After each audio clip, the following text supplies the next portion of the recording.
Well, This is the beautiful thing about astrology in the markets is you have short-term planetary cycles like sun, right. moon change every 2 days or so.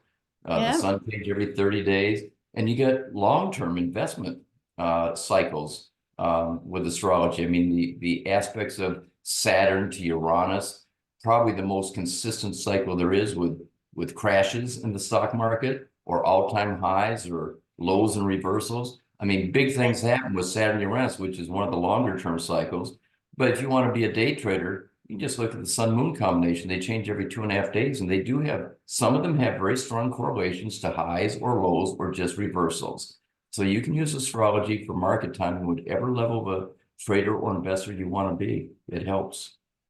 And is it big picture or is it individual? Because you mentioned when we were talking earlier how you asked them to get you like so many different companies. So is it more when people do this, is it more in a company by company? Like for example, say Tesla, right? Tesla's a hot stock right now, right? It's one of my go-tos. Like is it do they operate independently, like the planets related to that Tesla's chart, or Yeah. is it big picture as well? Well, that's a good question, and that's where I started. I started with the idea that the incorporation date and the performance of the stock would be related to astrology. You have an incorporation date, which gives you a chart. You look at the Yeah. transits to it, and it will tell you whether that stock is going to go up or down. As I said, I found 5 of the 20 I looked at that had a correlation. That's not a high number. I mean, you would think if there's a really strong relationship between first trade date or incorporation date, that if those dates are accurate, there should be a higher correlation, just 5 of them. But 5 of them did work out well. The other 15 didn't have a correlation I could find, so maybe it was the wrong incorporation date. I don't know. But Oh, that's how I started, and that didn't serve me well in the end as an actual trader or investor. I wasn't right. doing too well when I first started.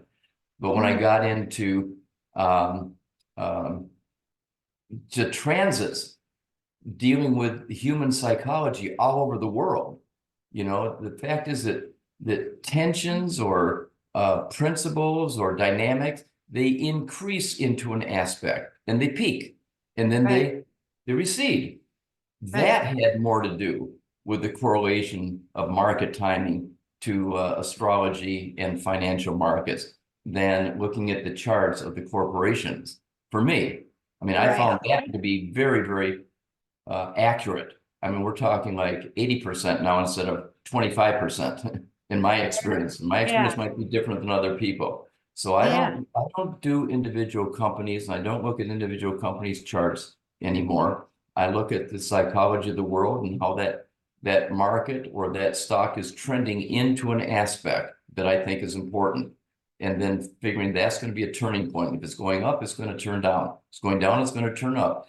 And that was an important thing to realize too with astrology.